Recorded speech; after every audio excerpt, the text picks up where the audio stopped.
Théo a 21 ans. Rejeté par sa famille à cause de son homosexualité, il se débrouille tout seul depuis très jeune. Conscient d'avoir besoin d'aide, Théo est arrivé au refuge de Montpellier l'an passé. Aujourd'hui, le jeune homme a trouvé un CDD de 3 ans dans la restauration. Et tous les mois, il vient se faire coiffer gratuitement au Studio 54. Une coupe de cheveux, c'est quelque chose d'immense. Parce que quand on arrive au refuge, la première chose qu'on doit faire, c'est trouver un travail. On est là pour ça, on est là pour trouver un boulot et s'en sortir.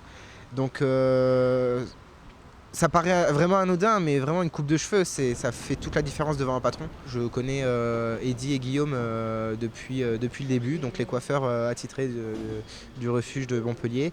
Je les connais depuis février, depuis qu'ils ont lancé le partenariat. Tous les mois, je vais les voir. Tous les mois, je discute avec eux et c'est une évasion. C'est que on parle pas du refuge. Je parle pas spécialement du refuge avec eux. Je parle de ma vie et puis on fait des blagues, on rigole bien.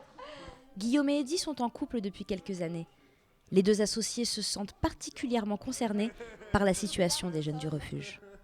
Ça nous semble tout à fait naturel et normal de pouvoir offrir la coupe aux jeunes hébergés. C'est quelque chose qui nous tient à cœur et on y est tous passés par rapport à l'homosexualité. On aurait pu être rejetés nous aussi et qu'est-ce qu'on aurait fait, comment on aurait réagi. Et voilà, heureusement qu'il y a des personnes qui sont là pour eux, pour les aider sur le plan professionnel, psychologique. Et voilà, c'est quand même important. Puis c'est des jeunes qui sont bien, quoi.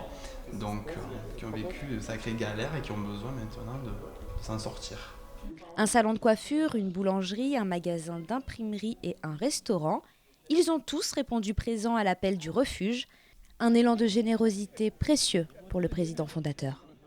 On espère justement qu'à travers cette initiative qui est super belle, d'autres commerçants nous rejoindront parce que je pense que tout le monde peut apporter quelque chose. C'est un vrai sujet de société. C'est vraiment des jeunes qui sont vraiment super et qui méritent vraiment que tout le monde se mobilise pour eux.